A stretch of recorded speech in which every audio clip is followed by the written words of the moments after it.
Perceive, process, perform. Do you need inspiration for your practice, or do you simply need to practice inspiration? With this series, we aim to do both.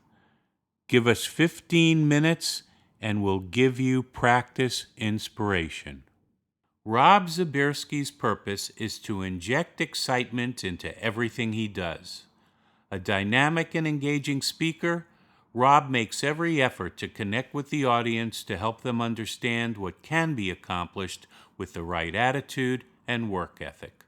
I'm Robb Zbierski with Freedom Personal Development, and today we're going to be discussing some of your brain's unhelpful default settings. So for years, actually for decades, you've been hearing from coaches and gurus and motivational speakers that it's your mind that creates your life, the whole mental game and the whole mental aspect that leads to you performing at the top of your game and getting better results.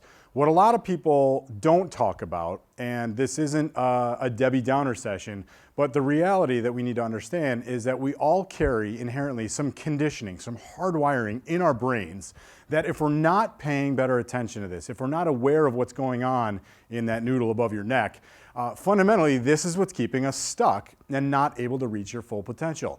So you've seen examples of this conditioning happening for you in your life. If you've ever done the thing where you met someone for the very first time and you get their name and you shake their hand, and then literally as soon as the handshake breaks, the name is gone.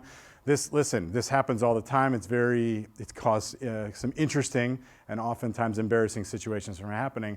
It all has to do with some of this conditioning. Another tendency that shows up in people's life is it actually has to do with their learning style. If you've ever been reading something, either for personal or for business, and you get to the bottom of the page or the end of the article and you realize that your mind had just been elsewhere and you had no idea what you just read, it again has to do with this conditioning that's happening in your brain. The last of those two, they're kind of funny. Most people laugh about those. They're serious. They're not as serious as this other scenario. And this is what we call having the day.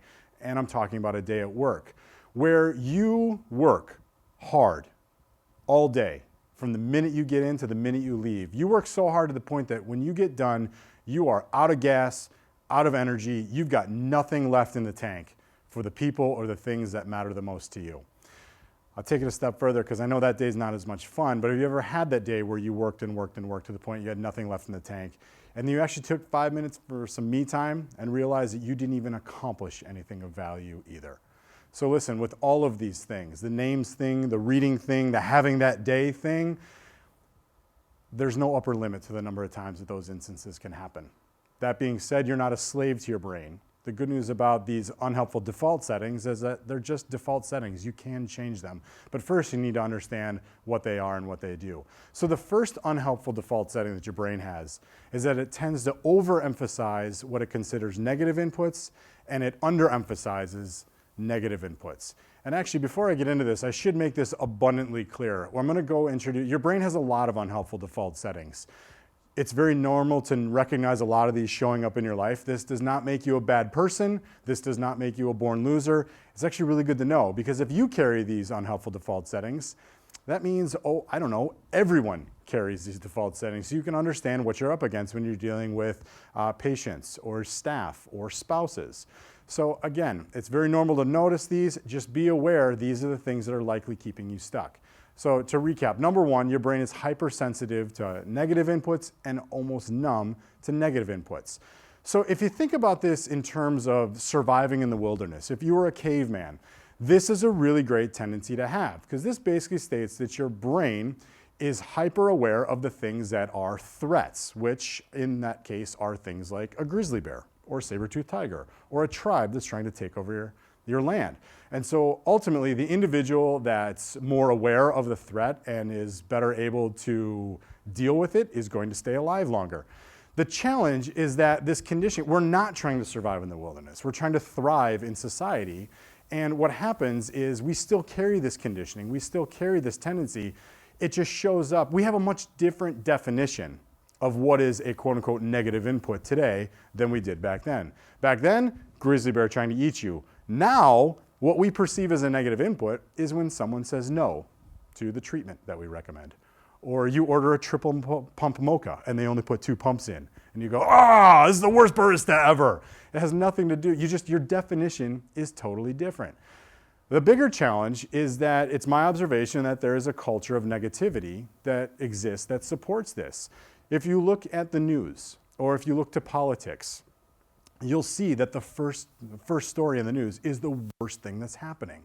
You go read any article on the internet, head down to the comments section and tell me about the vibe down there. You'll notice it's generally negative. But here's the thing, you don't have to go to the news or to politics or to social media to see this. This shows up at the coffee machine. If you listen to most of the conversations that most of the people are having most of the time, you'll notice that they're generally more negative, and it's really easy to hop on the negative bandwagon. In what we do, you need to be on guard against this setting.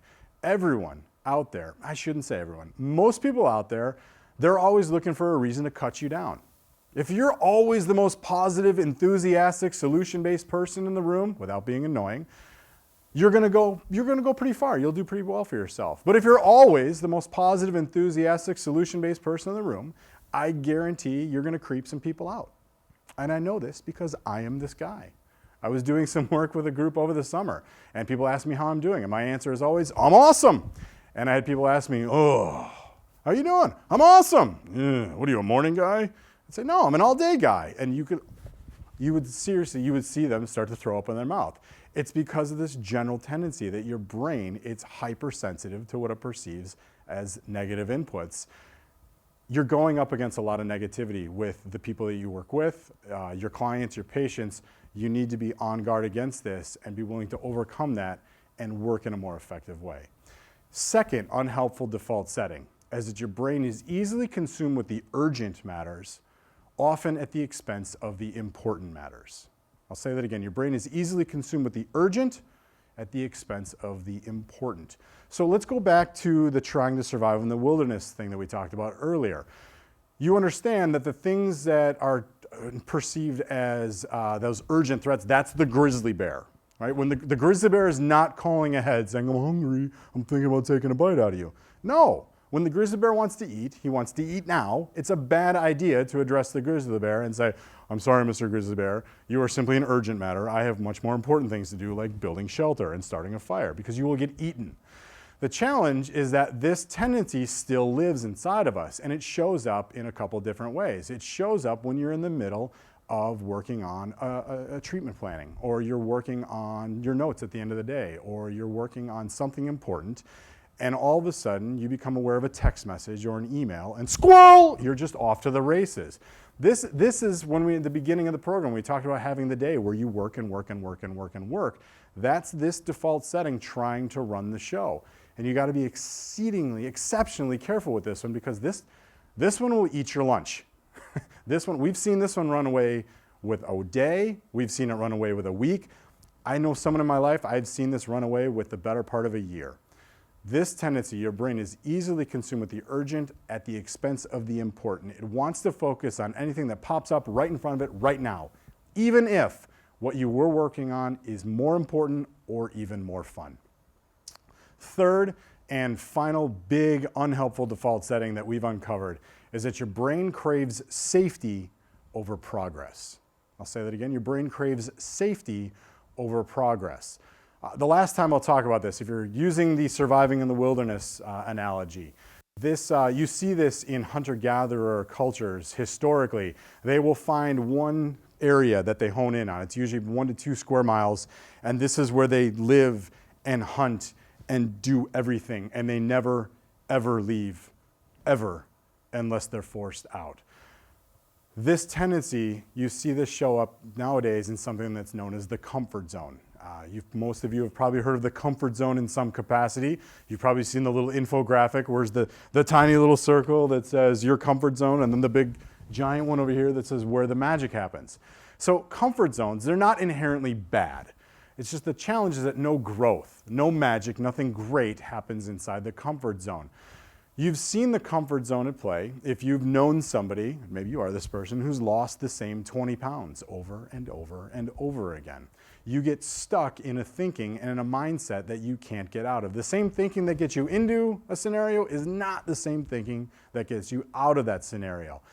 What happens is you need to do what's called elevating your comfort zone. A lot of clients, a lot of people we talk to, they say, oh, no problem, I'll just expand my comfort zone. That's not the answer, because if you, by definition, if you expand a comfort zone, yes, you have a higher high, but you also have a lower low. What you need to do is work on changing your thinking, changing your mindset to heighten your comfort zone so that you have a higher high, but you also have a higher low. You have to raise the bar. The analogy, I think we talk about a lot with people is we all are looking for growth in some aspect of our business or our life, which I think is a pretty fair statement. Nobody, I know it's right after the first of the year as we're filming this, most people, I'm venturing to guess, watching this did not wake up a couple weeks ago and say, you know what, I want to be more out of shape, I want to be more broke, I want to be more stressed, I want this year to suck more than last year. No, nobody has that conversation. But the thing is, in order for you to experience growth, you need to do something that's either risky or uncomfortable, and then oftentimes both. So watch this. If your brain, when given the choice between something that is safe but keeps you stuck versus something that will provide growth but is risky or uncomfortable or both, by default, your brain is going to choose safe. And what happens, even if this is sexier and more attractive and you really want the growth, your default setting is that it will choose safe. Stuck ends up being the byproduct. So this is why people, they don't actively choose to make poor decisions over and over and over again, but unconsciously they choose safe and they say stuck in that scenario. So these three settings, the fact that your brain is hypersensitive to negative inputs and almost numb to positive ones, your brain is easily consumed with urgent matters, often at the expense of important ones, and that your brain craves safety over progress. Understanding and just noticing in your life when these happen for you, this is enlightening, and this can literally change how you approach situations, scenarios, and interactions with folks. There's a lot of things you can do to overcome these default settings, things like getting clear on core values, being a little more disciplined and diligent in how you schedule your time, taking time to recharge the battery are a couple of things. And I mean, there's a multitude of things that you can do to overcome these, but the purpose is just understand what's going on in your brain. You always have a choice. You always have a choice. You can either let your default settings run the show. The good news is you don't have to do it that way because you are not a slave to your brain. You have the ability. You've been given, as a human being, you've been given the ability to train your brain to overcome these default settings and therefore have your business, your relationships, or your life be and do exactly what it is that you want them to do.